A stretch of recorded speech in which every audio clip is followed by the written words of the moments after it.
Bonjour à tous et bienvenue au jour 9 du défi 10-30 et nous allons regarder aujourd'hui comment Jésus nous inspire dans notre vie de prière. Jésus doit être, et j'espère qu'il l'est, notre modèle de vie parfait. Tout ce que Jésus faisait, nous devons le faire. Tout ce que Jésus disait, nous devons le dire. Comment Jésus agissait, réagissait, nous devons le regarder et prendre exemple sur lui. Alors la manière dont Jésus priait doit nous inspirer à nous comment nous devons prier. Et les sujets que Jésus priait doivent être également des sujets que nous devons prier. Alors aujourd'hui, nous allons regarder à la prière de Jésus pour l'unité de l'Église. L'Évangile de Jean consacre complètement un chapitre au complet sur cette prière. Alors que Jésus est à la fin de son ministère terrestre, il est en train d'encourager, de conseiller, de léguer l'autorité à ses disciples, alors qu'il s'en va souffrir et mourir à la croix. Jésus, dans le chapitre 17 de l'Évangile de Jean, prie à son Père pour ses disciples. Alors que ses disciples sont autour de lui, on va le lire ensemble, Jean chapitre 17, versets 11 et verset 20.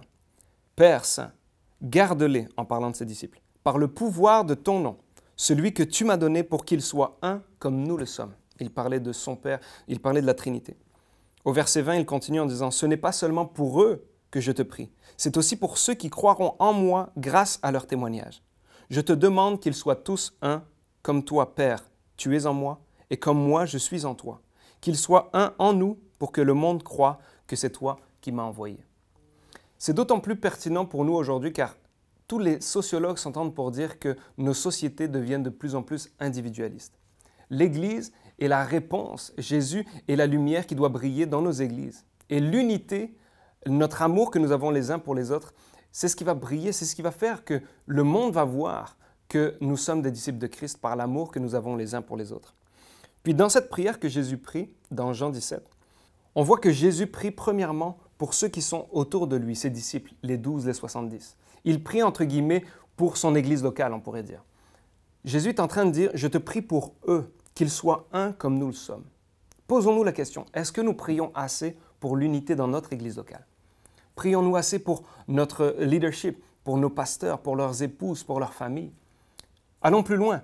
Est-ce qu'en ce moment, nous avons des chicanes dans nos églises? Est-ce que vous êtes vous-même, vous avez de la difficulté avec quelqu'un? Parce que la réconciliation et l'unité étaient un sujet tellement important pour Jésus qu'il doit l'être pour nous. Jésus, sur cette terre, a prié pour notre unité et il intercède encore aujourd'hui à la droite du Père pour l'unité de son corps. Alors, la question que je vous pose aujourd'hui, c'est prions-nous assez pour notre église locale? Si vous le faites, je vous encourage à le prier plus. Si vous ne le faites pas encore, je vous encourage à prier pour l'unité à l'intérieur de vos églises. Vous savez, pour Jésus, l'unité et la réconciliation, le pardon est primordial. Il va même dire, si tu viens porter ton offrande et que tu te rends compte, tu te souviens que quelqu'un a quelque chose contre toi, laisse ton offrande là, va d'abord te réconcilier et ensuite reviens et porte ton offrande. C'était ainsi pour dire, si tu veux être uni à moi, il faut que tu sois uni aux autres. Et peut-être que là, en ce moment, vous me dites, j'ai de la difficulté avec quelqu'un dans mon église locale. Puis j'ai du mal à prier pour cette personne. J'ai du mal peut-être à prier pour mes pasteurs, pour quelqu'un, pour des familles qui sont en chicane. Peut-être à vous, c'est impossible. Mais si vous dépendez de Dieu, à lui, rien n'est impossible. À vous, c'est impossible, mais en lui demandant, Seigneur, donne-moi de l'amour, donne-moi de la compassion, donne-moi de pouvoir pardonner ou de demander pardon. Dieu vous l'accordera parce que l'unité pour Jésus est importante et primordiale. Nous sommes son corps. Puis deuxièmement, dans cette prière où on voit Jésus prier pour ses disciples, premièrement, il prie pour son église locale, entre guillemets, pour tous ceux qui sont proches de lui.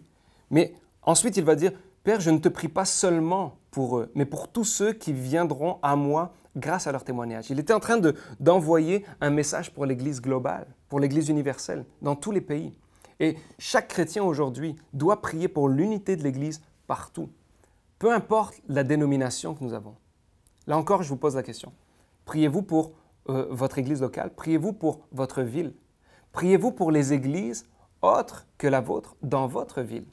Imaginez si dans toutes nos villes, nous prions ensemble, nous prions les uns pour les autres, peu importe la famille d'église que nous avons, peu importe la dénomination que nous avons. J'ai été encouragé un jour quand, il y a 10 ans, je suis arrivé ici au Québec. Alors que je m'assois sur les bancs de l'école biblique, je suis tout nouveau. Je veux apprendre à plus connaître Christ, je veux apprendre à même l'enseigner. Et je me retrouve à côté de mes confrères qui sont d'autres familles d'église que moi. Puis, à l'intérieur d'une seule classe, il y avait peut-être des pentecôtistes, des baptistes, des ménonites, des charismatiques. Et à premier abord, on était comme divisés. On n'a pas les mêmes manières de penser. On a des théologies parfois qui sont différentes. Mais je vous le dis, le moment où on a commencé à prier ensemble, à élever le nom de Jésus, à louer, il n'y avait plus aucune division, il y avait juste une unité dans le nom de Jésus-Christ. Et c'est exactement ce que Dieu voulait pour nous, ce que Jésus veut pour nous. Il a prié pour que nous soyons un comme lui et un avec la Trinité, avec Dieu, le Père, le Fils, le Saint-Esprit. Ce qui est incroyable, c'est que Dieu lui-même est indivisible. Et Jésus veut que nous soyons indivisibles. Son corps, l'Église, veut que nous soyons indivisibles comme lui l'est. Alors c'est ça notre défi aujourd'hui, de prier les uns pour les autres, de prier de nous garder unis. Et vous savez, de notre unité dépend notre crédibilité. L'amour que nous aurons les uns pour les autres, peu importe nos églises, nos familles d'églises. Si Christ est le centre et le point commun entre nous tous, nous sommes frères et sœurs. Et notre corps l'œil ne peut pas dire à la main, j'ai pas besoin de toi. Nous avons tous besoin les uns des autres. Et Jésus lui-même veut que son corps, veut que son épouse soit unie.